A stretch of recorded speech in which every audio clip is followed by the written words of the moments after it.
Thank you very much. I'm very grateful for the invitation. And yeah, I'll be talking about critical and Ornstein-Zernike decay for self-avoiding walk and related models. And if you don't know what Ornstein-Zernike decay is, don't worry because I'll tell you. Ornstein is the same Ornstein as Ornstein-Uhlenbeck, same man. And the reference for part one of the lectures is this AIHP paper from 2022. It's a very short paper. And I'll be presenting that paper today. It was the beginning of many other papers that followed, mainly with my former PhD student, Yucheng Liu, who is now a postdoc at Peking University. And the Ornstein-Zernike part of the story, which will be part two tomorrow, maybe I'll start a little bit of it today if I'm lucky, is joint with him, and it's unpublished so far. We're still finishing the paper. Okay, so the starting point is to introduce the set of all walks of length n on ZD. So everything is taking place for me on ZD. And this is the set of all n-step walks that go from 0 to x. So in Z2, if we look at a little piece of it here, if this is 0 and this is x, I'm thinking about a walk that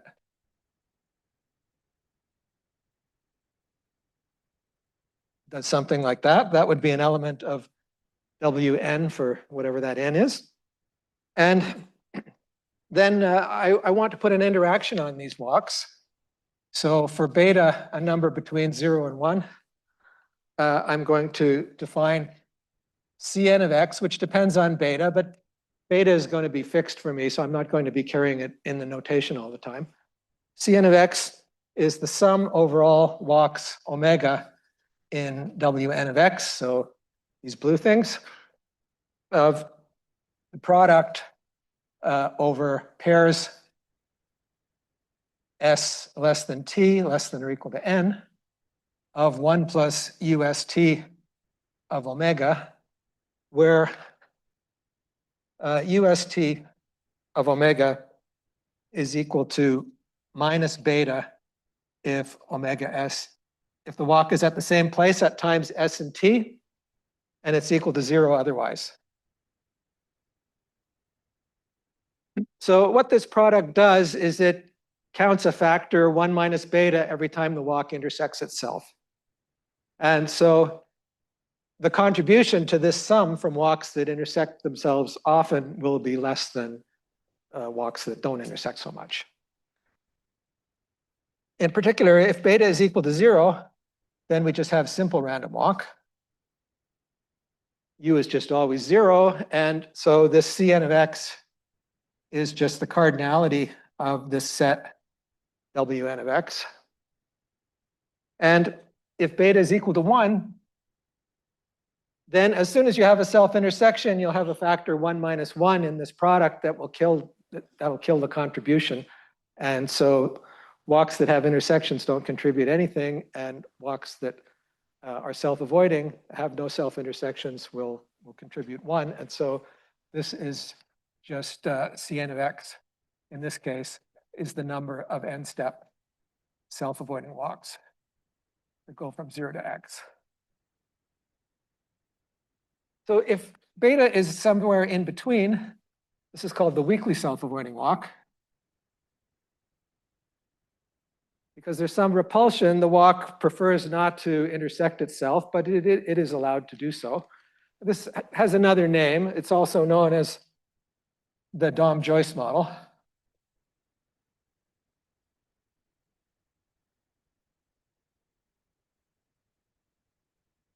And you might think that if beta is small, close to 0, that this should behave like simple random walk in some sense, but actually that's not the case. So as soon as beta is positive, all of the evidence that we have, the rigorous and non-rigorous results, say that this sequence Cn of x behaves like beta equals 1 as soon as beta is positive. In other words, the weakly self-avoiding walk is always in the same universality class as the strictly self-avoiding walk. So this model, this sequence here, it shows up in the study of polymers. In polymer physics, the self-avoidance constraint is modeling the excluded volume effect that is felt by linear polymers in a good solution. And it's a standard example in critical phenomena, so it fits into the whole story about percolation and easing model and things like that. So some other quantities that I want to study, Cn is the sum over x in Zd of Cn of x. We just forget about the endpoint. If beta is equal to 1, Cn would just be the number of n-step self-avoiding walks that start at 0 and end wherever you like. The two-point function, which is going to be the main player in this story, is gz of x. It's the generating function for the sequence Cn of x. It's the power series whose coefficients are Cn of x. And the susceptibility, chi of z, is the sum over x in Zd of gz of x. And if I just permute the sums, then this is the same as the sum n equals 0 to infinity of Cn times z to the n. So it's the power series whose coefficients are Cn. Now, it's an easy observation that Cn plus m is less than or equal to Cn times Cm. To see that, think of an n plus m step walk as consisting of an initial n steps followed by a terminal m steps. And in this product, all the factors are less than or equal to 1. And Cn times Cm is basically just eliminating all of the factors that join the first n steps to the last m steps. So this inequality is supposed to be pretty obvious. It's a consequence of Feketa's lemma that if you take logarithms here, you get a subadditive sequence. And so you get the following limit. What I'm going to call 1 over zc is the limit as n goes to infinity of Cn to the 1 over n exists. Okay, it's just an analysis fact that if you have a sequence that obeys that inequality, then it's automatic that this limit exists. And this will be the radius of convergence. Zc will be the radius of convergence of the susceptibility. Okay. You get more, actually. You also get this.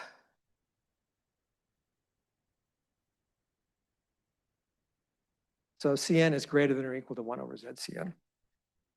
Yep. Right.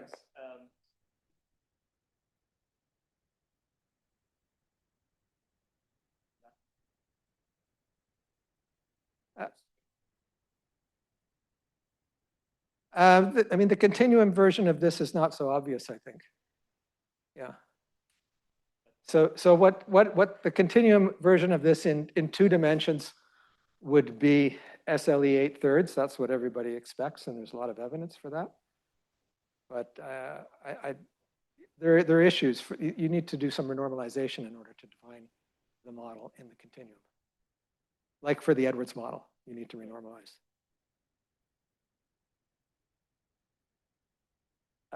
No, the Edwards model is easier.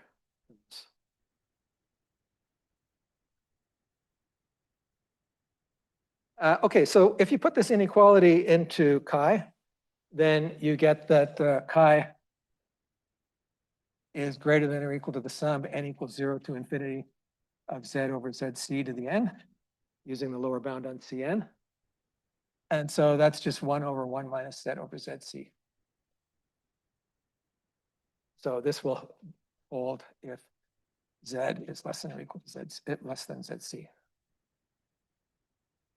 So you have this lower bound. Now the theorem that I want to talk about today, this ZC, by the way, it plays the same role as the critical temperature in the easing model or the critical probability in percolation. And we're interested in how the susceptibility diverges as Z approaches ZC. We have a lower bound here that says that it diverges. What about an upper bound? And we're interested in the behavior of this power series at its radius of convergence, which also turns out to be ZC. So for every x, the radius of convergence, this is also ZC. That's a theorem. I won't discuss the proof of that. But the theorem I want to talk about today is that for d greater than 4 and for beta small, at the critical point, the 2-point function decays like a specific constant times another constant, 1 over x to the d minus 2 times 1 plus little o of 1. It's possible to quantify the error, but I won't talk about that really very much today. This is as x goes to infinity.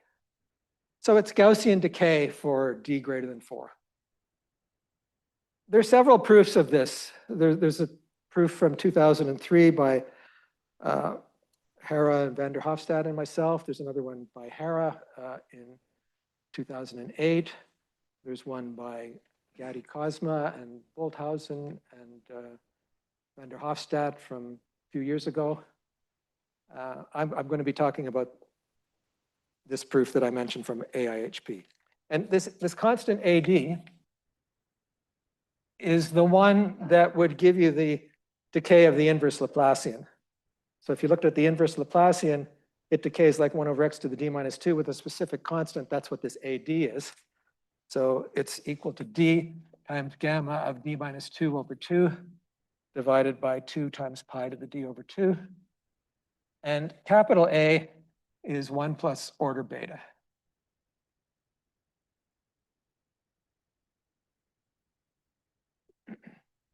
So there's much better theorems than this. So there's a theorem that Hara and I proved in 1992 that says that for d greater than or equal to 5 and for beta equals to 1, well, not quite this, but almost this. So many other things about the self-avoiding walk, many other critical exponents were proved. Finally, for the d greater than or equal to 5 and beta equals 1, this was proved by Hara in 2008. With Yuchang Liu, we have a better error estimate in a recent paper based on this method. So the proof is lace expansion. So lace expansion is a technique which is used to study high-dimensional critical phenomena in many models. It's responsible, for example, for the proof that theta of PC is equal to 0 in high dimensions. It applies to the Ising model, to the phi to 4 spins, oriented percolation, lattice trees, lattice animals, random connection model. There are many, many applications of this. So I want to try to present the expansion in the simplest possible setting here, which is the weakly self-avoiding walk. So this will be the topic of the rest of the hour and also most of the next one. So in order to get started, let's think about simple random walk first. So this is the case of beta equals 0. And let me just remind you of some things that I think you're familiar with, but I'm going to put them into a notation which may not be the one that you would use, and it is the one that I'm going to be using for the self-avoiding walk problem. And so it's good to make some contact with something familiar. So the analog of GZ, well, or I mean, when beta is equal to 0, this is GZ. It's just what I'll call CZ of x is the sum n equals 0 to infinity of Cn of x, z to the n. And Cn of x is just counting the number. It's just the cardinality of that set Wn of x. And this has critical value, Zc equals 1 over 2d. So when you put z equals 1 over 2d here, this is just the sum of the n-step transition probabilities from 0 to x. It's the green function, the massless green function. It's the inverse Laplacian.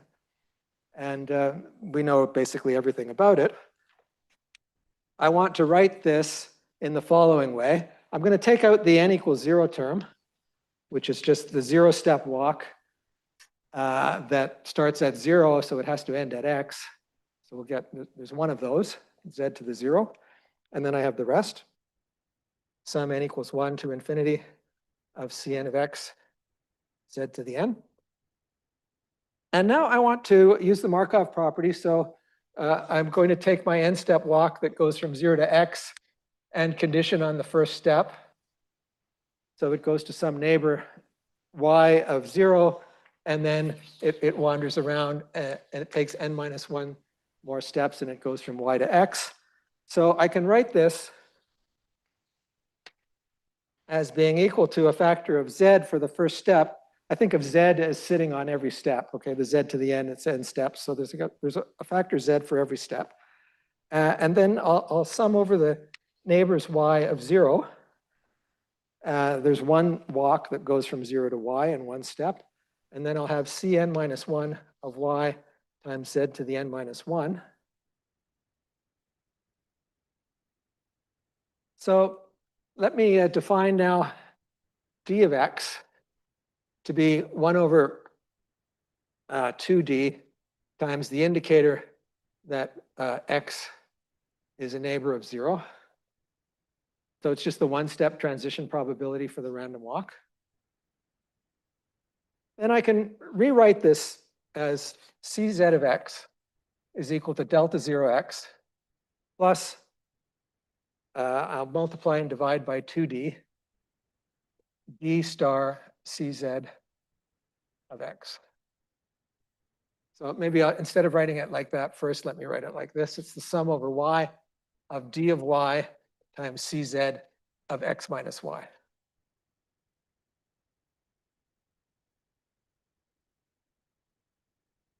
X minus y, thank you.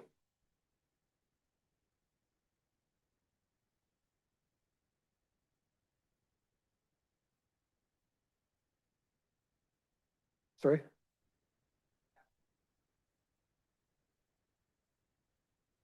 It should be G. Okay. Yeah, but I'm calling it C when beta is equal to 0. Yeah.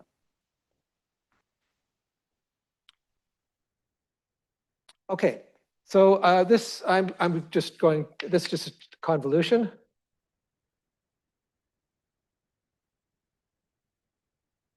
I was summing it initially over all y, but over y being a neighbor, I should say, of 0. But if I sum over all y, it's the same because d is 0 off of the neighbors. And so I have this convolution equation that says that Cz is equal to delta 0 plus 2d, and there's a factor z that I missed there, z times d star Cz. So that's a convolution equation which is obeyed by the green function. And when you have a linear convolution equation like this, it's linear in Cz, it's natural to take the Fourier transform. So Fourier transform of a function f, which is summable, so an L1 function, I'll call it f hat of k. It's the sum over x and zd of f of x e to the minus I k dot x. So k here is in minus pi b, minus pi to the d, or I could call it the torus, but I prefer to write it this way. So k is a vector k1 up to kd with each component between minus pi and plus pi, and that is the usual dot product up there in the exponent. And so the Fourier transform changes convolutions into products. And so we get that Cz hat Fourier transform of the delta is 1.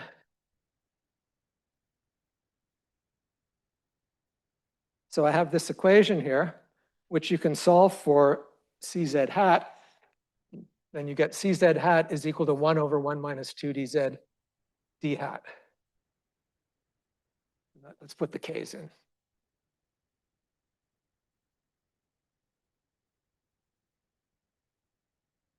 And in particular, at the critical point, zc equals 1 over 2d. This d hat is something you can compute exactly. It's just equal to 1 over the dimension times the sum over the components of the cosine of kj. It's a normalized sum of the cosines of the components of k. So it's very explicit. When z is 1 over 2d, then this factor disappears here. And at 1 over 2d. This behaves like a constant times 1 over k squared as k goes to 0.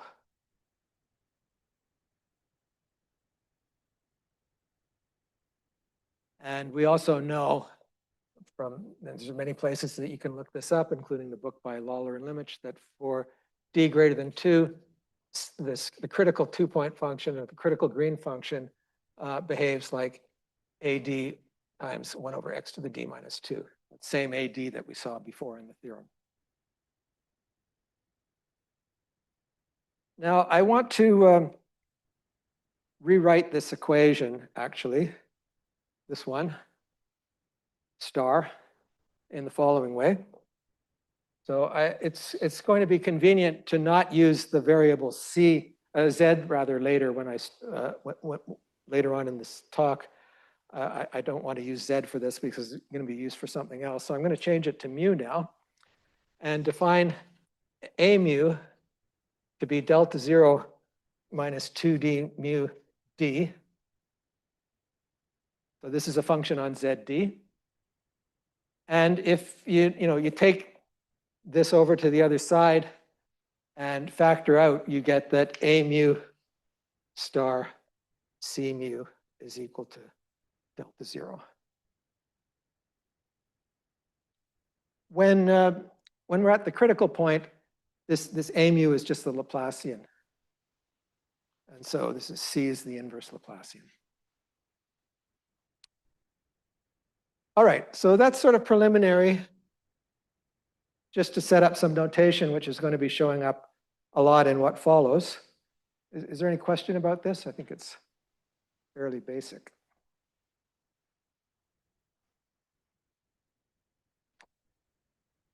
All right, so let's go to the lace expansion now.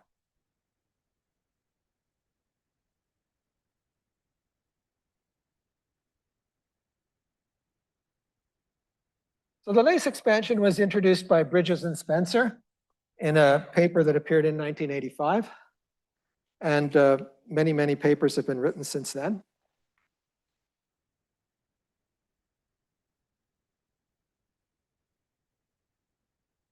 So let's consider the case of strictly self-avoiding walk first. And then I'll just say where the betas come in. So we're talking about the generating function here for the number of self-avoiding walks that go from 0 to x in n steps. That's what the 2-point function is.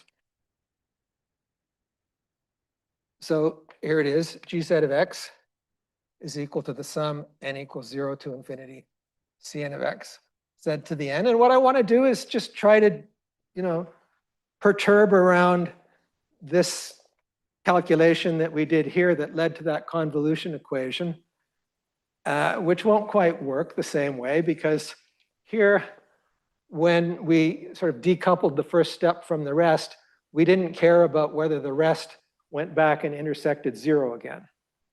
So if we tried to do this for self-avoiding walks, this factorization that we had here would not be correct. But what I want to do is to say, well, let's pretend it's correct, and then we'll figure out what kind of a mistake we made when we did that. So that's the first step in the expansion. So again, I'm going to take out the delta function, Kronecker delta. That one's not the interesting part of the story. And I'm going to represent this diagrammatically. Can you see the blue chalk? Is it visible? Yeah. So I'm going to represent the walk like that. And so I'm just going to draw pictures to try to capture what's going on here. So these pictures represent generating functions. So this is represents the generating function for n-step walks that go from 0 to x. And I'm going to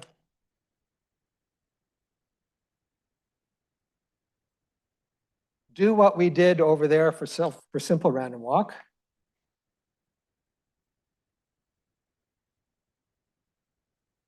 Take an initial step and then follow that up by a self-avoiding walk that goes from wherever we reached, whatever point y we reached after the initial step, to x.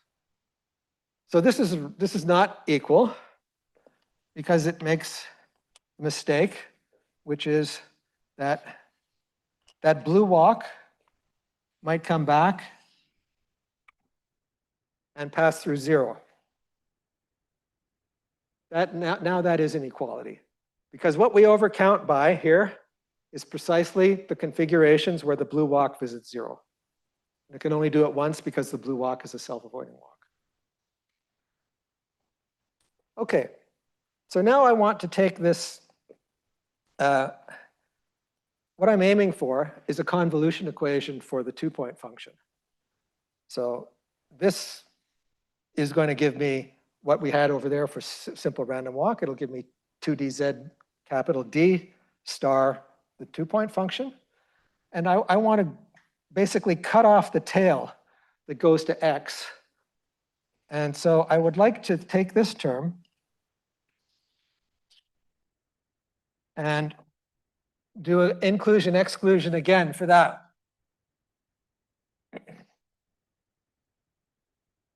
So in the inclusion exclusion, I'm going to forget about the fact that this blue walk has to avoid itself after it returns to 0.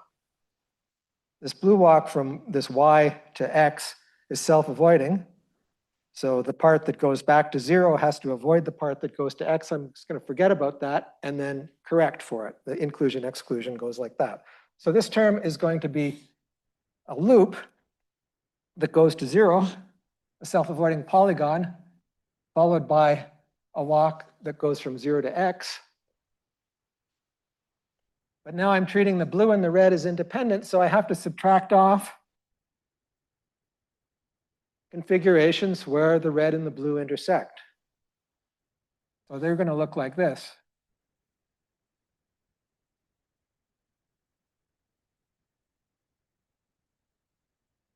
And I'll take the first time that the blue walk hits the red. And then I'm going to just do it again. Okay, so I'll do this forever. So the next one is going to be a walk that looks like this, where I forget about the interaction, the self-avoidance, the mutual avoidance between this part of the walk right here and this tail that goes to x. So then I would have, sorry. When I forget, I'm going to have that. And when I correct, I have to subtract off the configurations that look like this.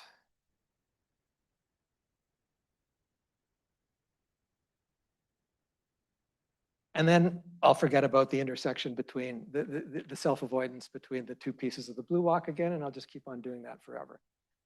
Now, I'm doing this by pictures, which may not be so convincing for you, but there is a kind of, you can do this with formulas, and that's where the laces come in. The laces are a way of keeping track of who is avoiding who. When the smoke clears, what you end up with is the following formula.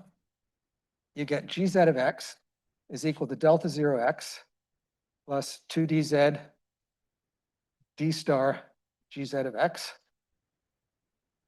just as before. So that's the delta plus this term. And then all of the rest is bundled into a convolution of some function which I'm calling pi times gz of x. So this gz of x is the blue tail that goes to x in these. It's this stuff.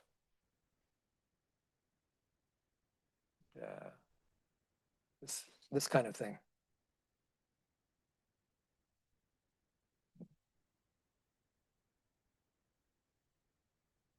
It's actually possible with a little bit of effort to think about this carefully and just keep track of which lines have to avoid which. But in the estimates that we're going to be doing, it doesn't really matter. So what is this pi?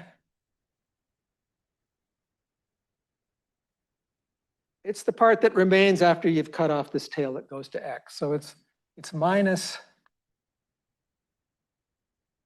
the generating function for self-avoiding polygons times the Kronecker delta plus the generating function for walks that look like this and so on.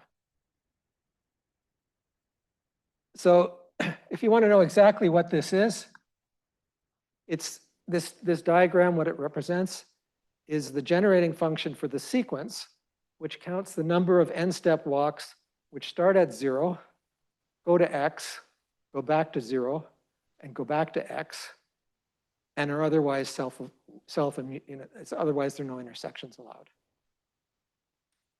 So all of these terms have such interpretations.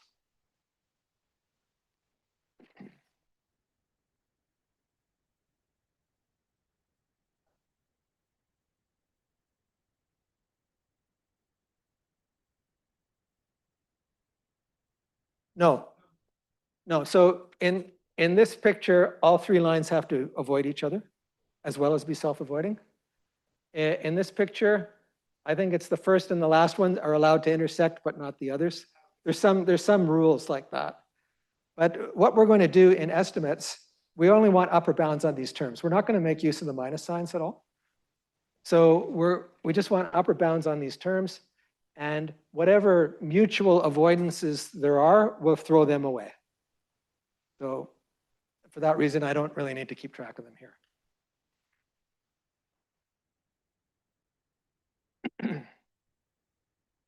So if this was for self-avoiding walk, if you do weakly self-avoiding walk instead, the same thing happens. You get the same kind of pictures, but now you have weak avoidance rather than strict avoidance. But you also gather up some factors of beta, because you remember there was this 1 plus UST was a 1 minus beta. And it's the USTs that are giving rise to the intersections in some sense. So here you get a beta, here you get a beta squared, here you get a beta cubed, and so on. So here you have one intersection, that gives you a beta. Here you have two intersections, that gives you a beta squared. Three intersections gives you beta cubed, etc. So as you go farther and farther along in these diagrams, which are tying themselves up kind of more and more, you get extra factors of beta, which of course is very helpful if beta is small. So in order to get a feel for how you bound these diagrams, this one here,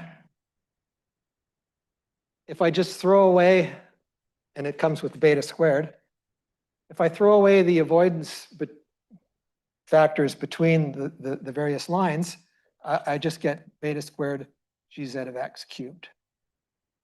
Okay, each line corresponds to a 2-point function.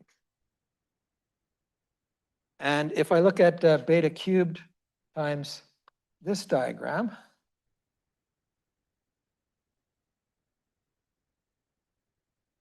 the idea is that each one of these lines, there are 1, 2, 3, 4, 5 of them, will correspond to a 2-point function once I forget about the mutual avoidance. This vertex is summed over. And so here we're going to have a convolution between g squared with g squared evaluated at x. So this is bounded above by beta cubed times g squared convolved with g squared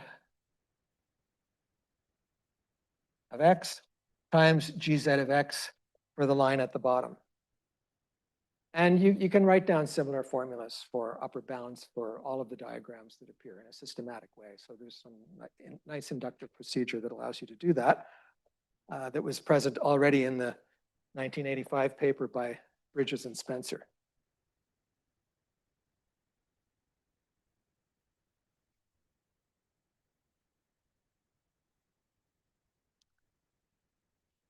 All right.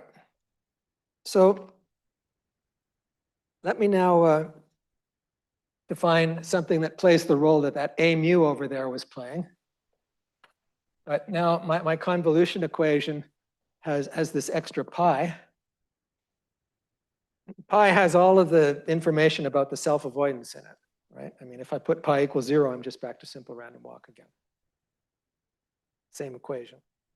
So I want to imagine taking these terms over to the other side and factoring out the g. What I'm left with is f, which is delta minus 2dzd. Same thing that we had for a, but minus pi z. Then the convolution equation becomes fz star gz is equal to delta 0. Okay. I took these terms over to the other side. I factored out a g. Then g is convolved with f, and the convolution is equal to this delta. Now, if I take the Fourier transform here, I get f hat times g hat equals the Fourier transform of the delta, which is 1. So g hat is 1 over f hat.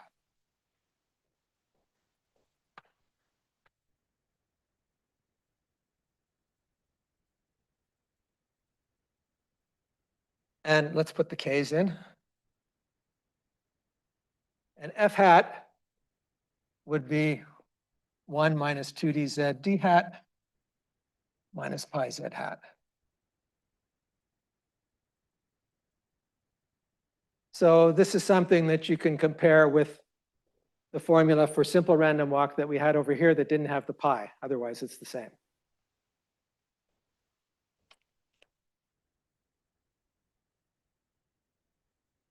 Right, so what we want to do now is to analyze this equation here.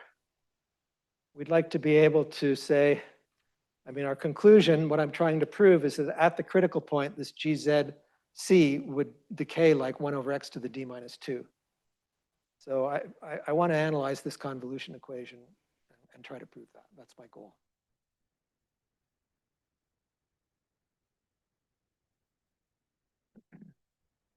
So I'm going to use a technique which has been used repeatedly for about 40 years for this kind of problem, which is called the bootstrap.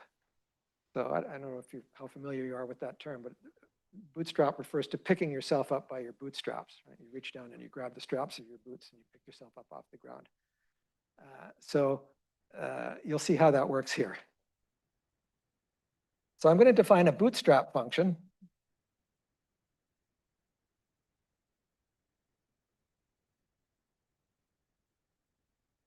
As follows. Define b of z, small b for bootstrap, to be the supremum over all x in zd of the 2-point function divided by the critical simple random walk 2-point function.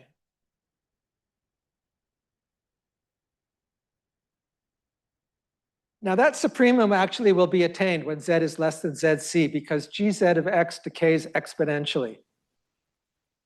That's kind of standard in statistical mechanics, right? When you have a subcritical 2-point function, it decays exponentially. It's true in percolation or easing, and et cetera. It's quite easy to prove for self-avoiding walk. I'll give the proof maybe tomorrow, but it does decay exponentially, and so you know it's not the far away x's that are going to be contributing to the supremum. It will be attained. So that's b of z. I want to define it for z in the interval from 0 to zc, including zc, and I'm being a little bit optimistic here when I define it at zc because we don't know a priori that gzc of x is finite. Right? Zc is the radius of convergence of the power series gz of x, and you know, depending on your power series, it might converge or it might diverge on the circle of convergence. And in fact, for self-avoiding walk, there's no proof in 2, 3, or 4 dimensions for a strictly self-avoiding walk that the critical 2-point function is finite even, never mind how it decays. So that's a hard problem in general, but I'm going to be optimistic here and define this and make a couple of observations about it. So first of all, if z is less than or equal to 1 over 2d, then this g is always less than or equal to the c1 over 2d. right? Because the C doesn't have the interaction in it, and the G does, and the interaction makes things smaller. So if Z is less than 1 over 2D, then the numerator is less than or equal to the denominator. So B of Z is less than or equal to 1 if Z is less than or equal to 1 over 2D. And the other thing is that B is continuous on the interval 0 to ZC. GZ, it's a convergent power series, and I'm taking the soup, so that I guess could cause problems, but it doesn't because the soup is actually attained, and there's no issues here.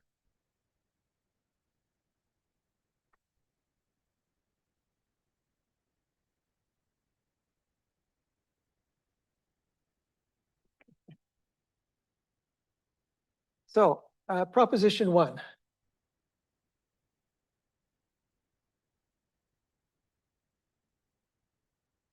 Let D be bigger than 4 and beta greater than or equal to 0 be small enough, and fix some Z, which is in the interval from 1 over 2D to ZC.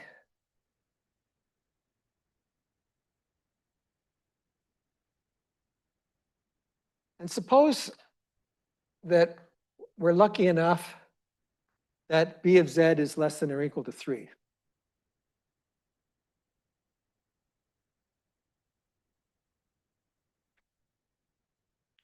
Then there exists a K, which depends on the dimension, such that pi Z of X is less than or equal to K times beta times 1 over 1 plus X to the D minus 2 cubed. Pi decays like 1 over X to the 3 times D minus 2. And this holds for all X. So this is conditional on this B of Z less than or equal to 3, which seems a bit concerning at first because, as I told you, we don't even know that GZ of X is finite in the first place when Z equals ZC, but let's see what we can do. Yep.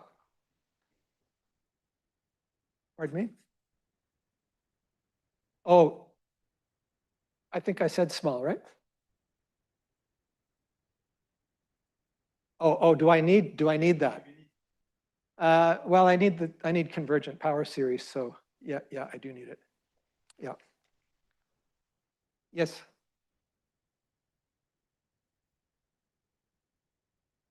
Three is not important. Yeah, you can take 2 or 1.1 or whatever you like. 3 just has the good property that there's another integer between 1 and 3.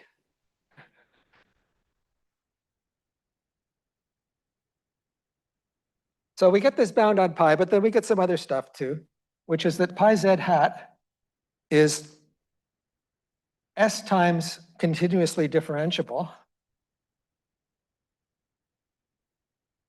if S is less than 2D minus 6. I'm going to prove this proposition. It has several statements. And the last one is that Fz hat of K is bounded below by some constant times K squared for all K in our box.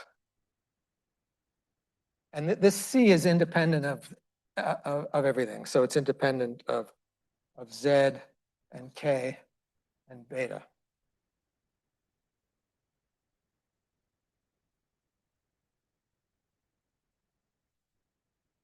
The proof is quite easy.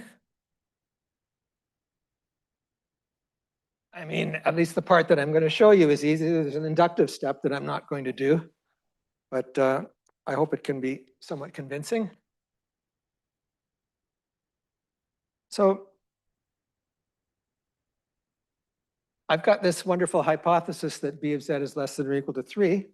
And basically what it's going to allow me to do is to go through in all of these diagrams which are inside pi that we know how to bound in terms of G, And now because B is less than or equal to 3 times C, 1 over 2D, I can replace all of these G's by C's. And I know the decay of C. And so I know how to do these convolutions and stuff. So this says that gz of x is less than or equal to 3 times C1 over 2D of x. And that's less than or equal to some constant that you could write down if you wanted, times 1 over 1 plus x to the d minus 2. The 1 plus is just there so I don't divide by 0 when x is 0, but it's kind of irrelevant.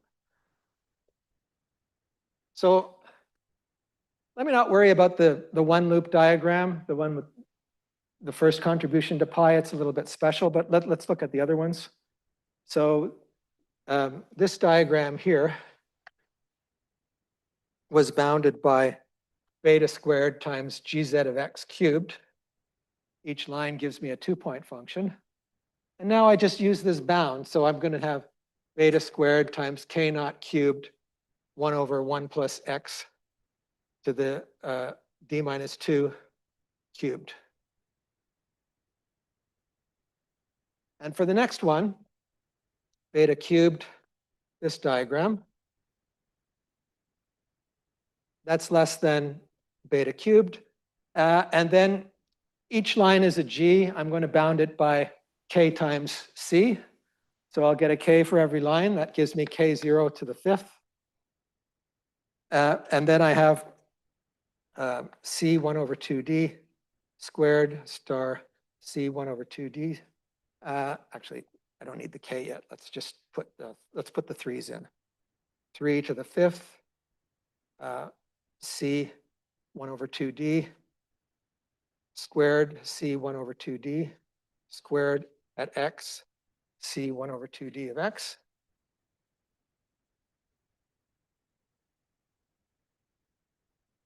This decays like some multiple of 1 over x to the d minus 2. So its square decays like 1 over x to the d minus 4, which for d greater than 4, and this is the first place where we're going to use the fact that d is greater than 4, is summable. 1 over x to the d minus 4, it's 2d minus 4, I should say. It's 1 over x to the 2d minus 4 is summable if d is greater than 4. So this convolution is going to be less than some other constant, k prime, times 1 over 1 plus x to the d minus 4. It's just a fact about convolutions of powers that I'm using here. And so altogether, we get some powers of k, 0, and some other constant, and then 1 over 1 plus x to the d minus 2 cubed. And you can just go through systematically through all of the diagrams, and you will always get this power, 1 over 1 plus x to the d minus 2 cubed. For each time the diagram gets more complicated, you get an extra factor of beta. And you'll get some constants here which just will grow geometrically. And so in your upper bound, once you factor out this power, you have a kind of geometric series that can be controlled by the beta. So this is where I use the beta small.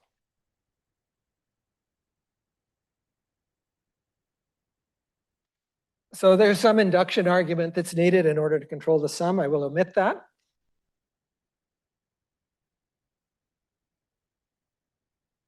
But induction plus small beta gives that pi z of x is bounded by a multiple, I forget what I called it, k, beta over 1 plus x to the d minus 2 cubed.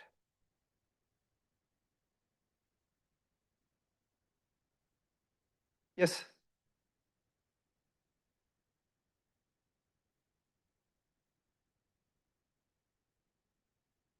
Should be a, this is a 2. sorry. Yeah, I went too fast there. So I have 1 over 1 plus x to the d minus 2 squared convolved with 1. Yeah, sorry, thank you. Well, that's the one that I said I wasn't going to talk about, but for the first term, it's only x equals 0 that contributes, so you don't have to worry about the decay. And what you need to do is to break the polygon at one step. So you'll have you'll have a sum over neighbors of the origin of z for the first step times the 2-point function from going from 0 to a neighbor. And you can bound that by c.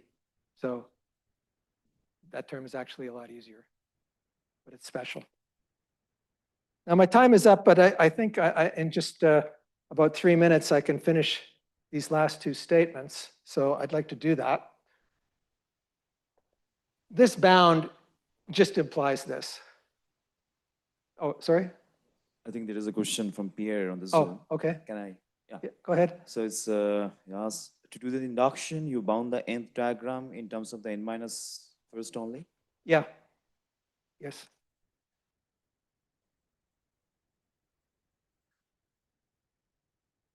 I mean, basically, you can take a diagram that looks like this, and you break it up into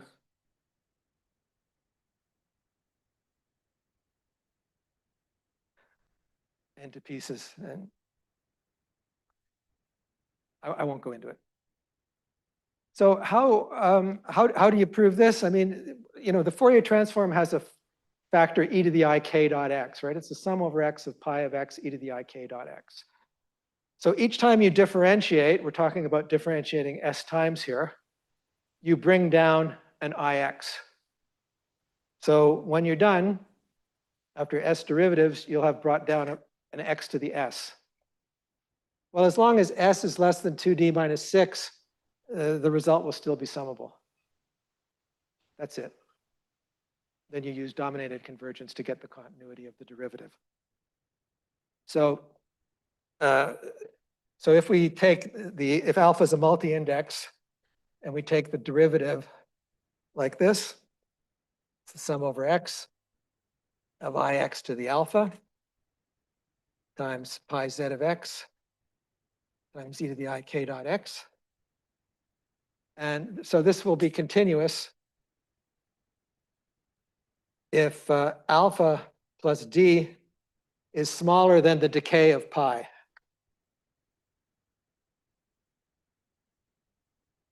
Okay, which is exactly the condition that I had on S there. And finally, for the infrared bound, so this bound is called the infrared bound because it's important. This bound is really telling you something about what's happening for k near 0, which is the small frequencies, that's infrared. For that one, we'll just add and subtract f z hat of 0.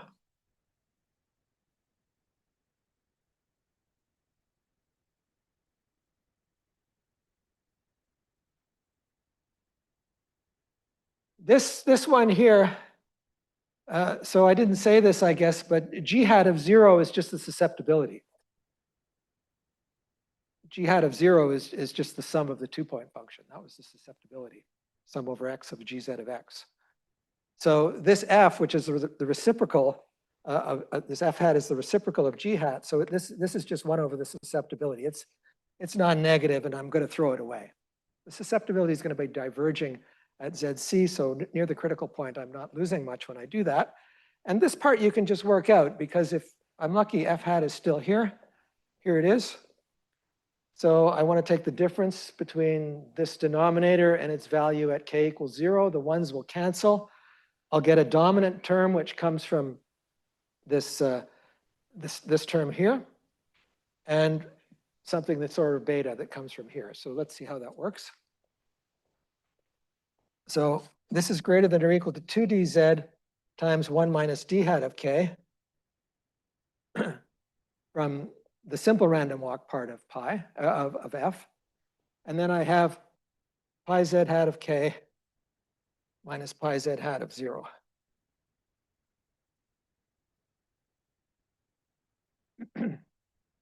Now, we were talking about z being greater than or equal to 1 over 2d here. That was an assumption that I made because the smaller z's I'm not so worried about those. I know that bz is less than or equal to 1 already there. But this is greater than or equal to 1, therefore. And this is greater than or equal to some constant. Well, actually, I think the constant is, it's just 1 over 2d. This d hat is just cosines, and so you work it out. And you get a lower bound by 1 over 2d times k squared, Euclidean norm. And this part here, you can bound using Taylor's theorem.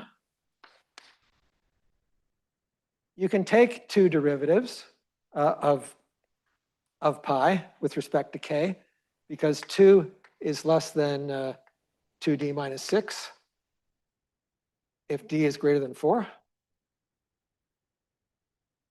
So I can take two derivatives here, and actually, because the dimensions are integers, if I restrict to integer dimensions, I can take a little bit more than that. And in any case, this is going to be order beta times k squared. So the order beta, I don't know about the sign of this. Okay, it's plus or minus. I don't know the sign. But anyway, I have a definite constant here which can beat this beta even if it comes in with a minus sign. So this is less than or equal to some other constant times, or some constant times k squared. So that's the proof of the infrared bound, and that's what I owed you for the proposition. So I'm in negative time now, so I'm going to stop, and I'll come back and complete the proof of the main theorem after the break. I don't know if there's any questions before we take a break.